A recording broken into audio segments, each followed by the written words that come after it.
surganya. Jadi orang yang hajinya mabrur, nggak ada balasan yang paling indah kecuali surganya Allah. Apa itu surganya? Mala ainun ra'at wala udhunun sami'at wala khatara fi qalbi bashar. Artinya bahwa surga itu nggak pernah terlintas oleh mata. Mungkin kalau kita lihat di YouTube itu alam begitu indah, dengan air yang mengalir begitu hebat, begitu berseri, begitu indah. Ternyata itu nggak ada apa-apanya dunia mah. Surga nanti dengan keindahan yang luar biasa. Kita pernah dengar makanan yang paling enak. Katakanlah di sini yang enak makannya apa? Sate kambing. Sate kambing enak nggak? Bagi yang doyan. Kalau saya orang doyan, kalau kata saya kata orang enak. Nah, makanan kita dengar yang paling enak di dunia makanan apa? Tapi itu yang paling enak di dunia, nggak ada apa-apanya bila dibanding dengan makanan akhirat. Kita dengar tuh, tidak pernah terlintas di hati manusia. Insya Allah nanti ya Allah surga dengan penuh keindahannya itu dibalas buat siapa? Buat orang yang melaksanakan hajinya haji mabrur. Yang kedua, janji Allah buat orang yang mabrur itu haji mabrur adalah tabi'u bainal haji wal umrah. Laksanakan ibadah haji dan umrah. Fa innama yanfiyanil faqr wad dunuba. Bahwasanya melaksanakan ibadah haji dan umrah itu bisa menghilangkan kefakiran dan bisa menghilangkan dosa. Jadi menghilangkan kemiskinan. Jangan takut. Ustadz Danus Diadi, ini kan pertemuan begini orang cukup 1 juta ini. Kita cukup nggak? 20 juta habis nggak? Ustadz Dano ditanya 20 juta habis kan? Habis lebih nih 50 juta. Belum tak amplop buat Ustadz Ilham 10 juta. Jadi banyak sekali nih. Lihat makanan juga catering. Waktu kalau catering mah tuh, kalau catering beda. Dari tampangnya juga udah beda. Beda catering kan gitu.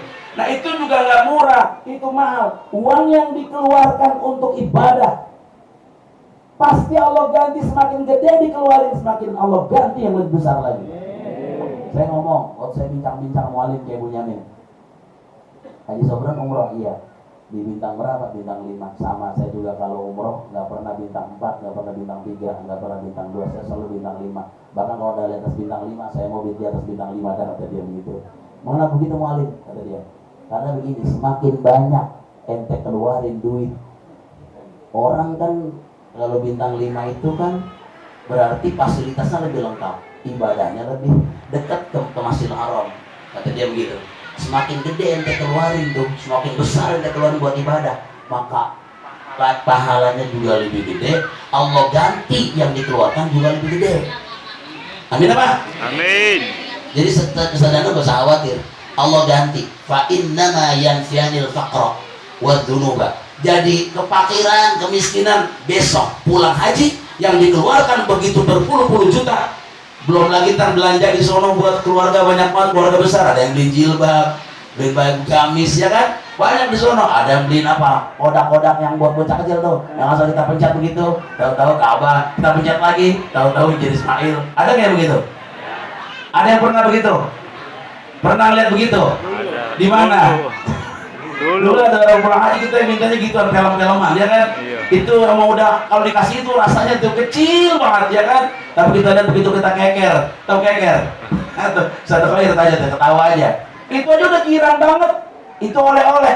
Duit yang dikeluarkan Allah ganti, 1 rupiah pun tidak pernah Allah hilangkan begitu saja. Allah ganti dengan yang lebih banyak lagi.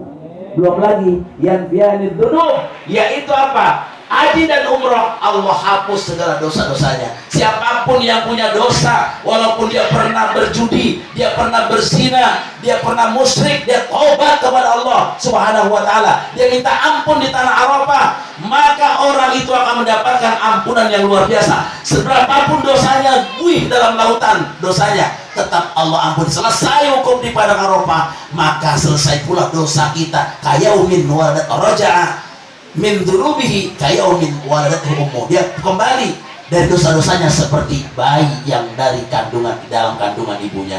Jadi nggak punya dosa. Makanya insya Allah yang pada pulang haji itu kayak bayi semuanya. Kenapa? Nggak punya dosa. Maka ketika kita hukum, kata Ibnu Rajab Al-Hambali dalam hadisnya itu ada hadis Nabi, Al-Hajju Arafah. Haji itu adalah hukum di padang Arafah. Ada hadis Nabi begini, Kata hadis Nabi, innallaha ta'ala, sesungguhnya Allah Ta'ala itu yubahi malaikatahu, dia membanggakan para malaikatnya, asyata arafata, di ahli Arafah, di depan orang-orang yang sedang wukuf di padang Arafah. Allah banggakan semua yang berpakaian putih dua helai di padang Arafah, semuanya Allah banggakan untuk kita sebagai hamba Allah yang meminta ampun di saat itu. Fayaqulu, Allah mengatakan, unzuru ila ibadi, hei malaikatku, hei malaikatku, lihat keadaan hamba-hambaku. Atau nih bosan itu artinya bosan, gubran. Mereka datang dari jauh kepadaku dengan apa? Bosan, gubran, dengan kusut dan berdebu. Bayangin coba. Kita datang dengan kusut, bagaimana nggak kusut?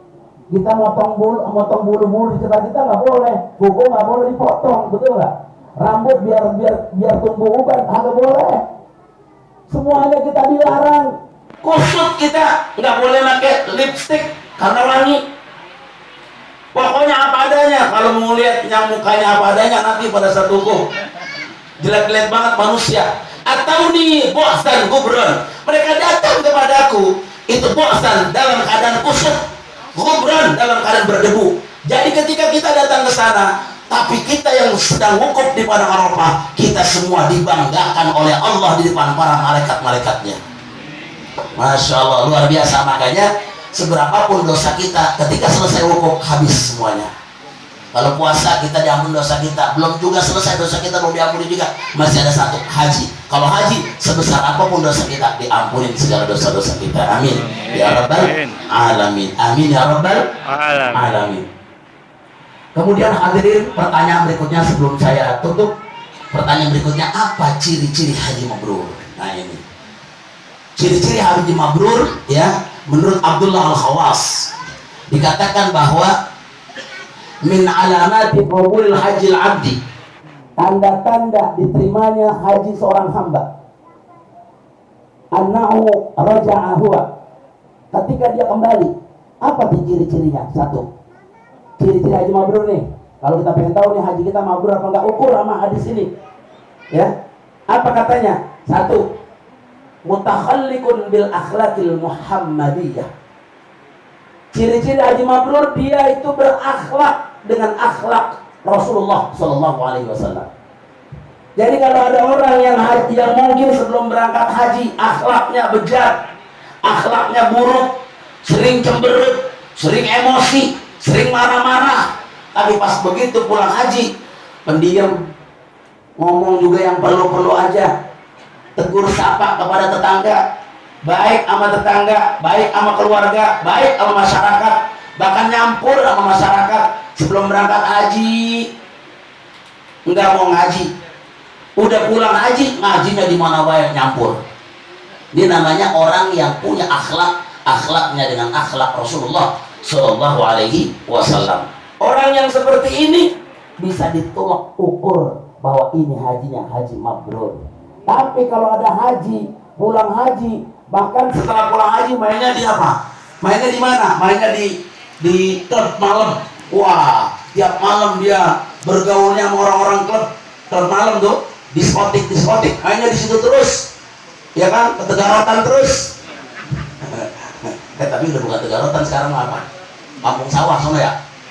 Sawah baru ya? Di mana? Apa? Exchange, no di sana Pak.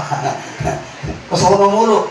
Buat apa haji mahal-mahal tapi keadaannya itu nggak merubah dirinya? Nah ini namanya hajinya tertolak.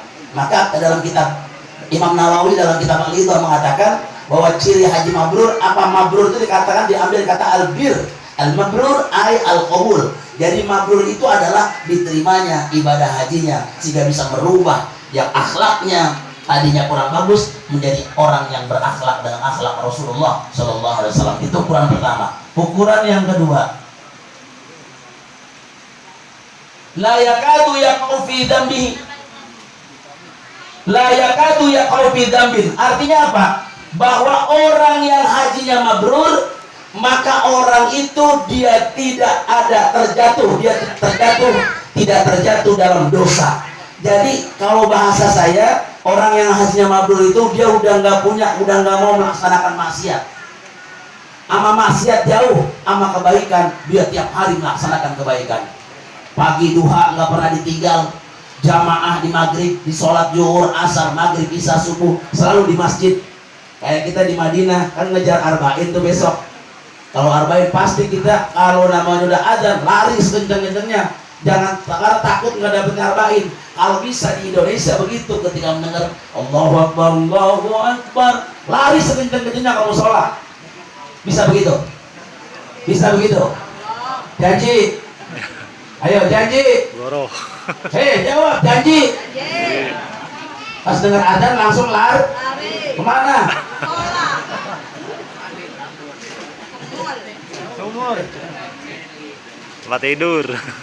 Ini ciri-ciri kedua, dia tidak lagi terjebak dalam dosa. Dia rubah hidupnya dari yang berdosa menjadi orang yang baik. Karena dia tahu dosa-dosanya yang sudah dia lakukan. Setelah dia parkir dihukum di padang Arafah, habis semuanya. Dia pulang haji kayak baik. Maka ketika dia pulang, dia robah dirinya. Dia tidak lagi terjebak dalam kemaksiatan. Dia tidak lagi terjebak dalam dosa. Dia robah hidupnya menjadi orang-orang yang penuh dengan kebaikan, orang yang penuh dengan pahala, mendekatkan diri kepada Allah. Tahajudnya rajin, puasa Senin Kemisnya rajin, bahkan sosial kemasyarakatannya pun rajin. Masya Allah. Ciri-ciri yang kedua ini ya, mudah-mudahan yang nanti 1, 2 nantinya pada berangkat haji semuanya menjadi haji mabrur. Yang ketiga, kan saya bilang ada 4, tinggal 2 lagi. Yang ketiga apa? Wala yara nafsuhu ahadan min khalqillah. Orang yang hajinya mabrur, dia tidak lagi melihat keadaan orang lain, keadaan kekurangan orang lain dari makhluk-makhluk Allah. Artinya apa? Orang yang haji udah nggak lagi ngelihat kekurangan orang. Yang dia lihat hanya kekurangan dirinya. Ketika dia bergaul dengan yang lebih muda, dia merasa dirinya tidak jauh lebih baik dari yang muda. Justru dia merasa yang muda kayaknya lebih baik dari gua mah lebih hina. Kenapa? Karena yang muda mau dosanya belum banyak, gua mau dosa gua banyak. Ketika dia bergaul kepada yang lebih tua, dia mengatakan yang lebih tua lebih baik daripada saya. Kenapa? Karena yang tua mah ibadahnya udah lebih dulu, lebih banyak. Saya mah apa? Saya bukan siapa-siapa. Ya Allah, saya menghina. Orang kayak begini, dia selalu melihat kekurangan-kekurangannya. Maka orang yang selalu melihat kekurangan-kekurangan dirinya, maka sesungguhnya orang itu telah melaksanakan amalan tawaduk kepada Allah Subhanahu wa Ta'ala. Ini kalau lagi ada majlis begini nih, ada orang yang ketika istighfar, ketika lagi kumpul begini tersentuh, ya Allah, diri gua berdosa gua banyak banget, begitu tuh. Maka Allah SWT tersenyum melihat hambanya itu. Bahkan Allah ampunin dari sejak dia duduk sampai dia bangun sampai ke rumah, diampuni dosanya oleh Allah SWT. Amin. Itu yang keberapa? 3. Yang keberapa? Yang ke-14. Yang keberapa? Yang ketiga.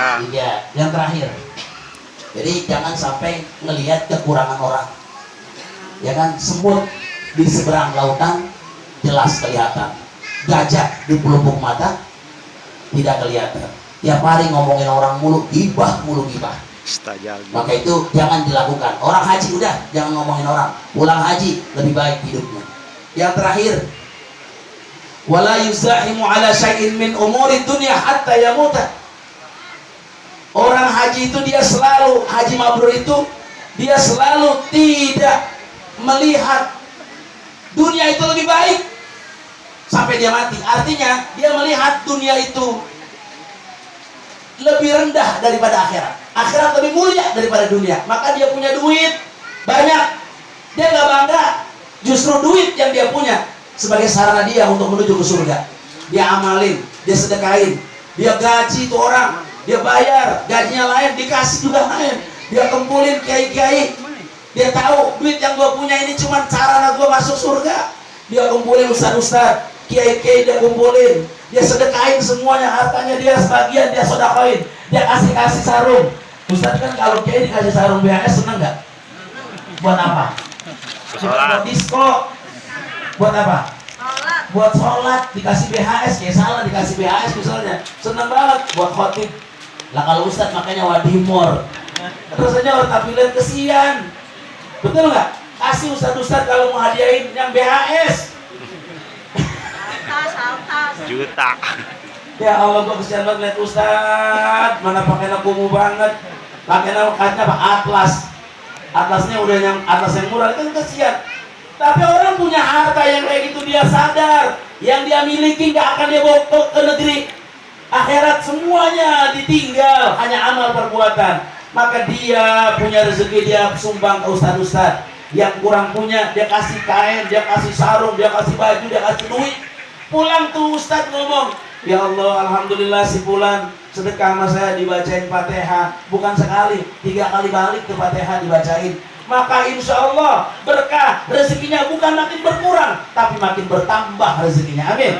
Usahanya makin maju. Amin. Dalam sejarah nggak ada orang bangkrut, orang pailit lantaran dia bersedekah. Ada nggak? Coba lihat di Mekah, ada hotel namanya Hotel Utsman bin Affan. Di Madinah, dari mana itu? Itu dari sumur yang dia sumbangkan. Bayangin coba, dia lihat nih orang Madinah saat itu beli air sama orang Yahudi, yang orang pada punya duit nggak bisa beli air. Akhirnya orang Yahudi punya sumur, airnya jernih. Semuanya pada beli sama dia. Nah Umar ngelihat, ya Allah, yang pada susah kesian orang pada punya air. Utsman bilang, orang Yahudi sini, bagaimana kalau sumur saya beli? Kata dia begini, jangan semuanya, nggak apa-apa, mau bayar 12.000 dirham. 12.000 dirham, kalau sekarang kali 4,5 juta berarti 1 dirham 4,5 juta. Pak Haji Wanai berapa duit? Hah? Berapa? 1 dirham 4.500. 12 juta. Berapa? 54 juta. Miliar. Ya, pokoknya segitu dah. Nah, dibeli sama mahal itu harganya sumur. Nah, ketika dia udah beli, Utsman bin Affan bilang, nih hai, ini sumur hak saya. Kata Yahudi, kalau gitu dibagi 2. Ente 3 hari, saya 4 hari. Kata orang Yahudi, harganya mahal, dikasih tuh. Ya udah nggak apa-apa.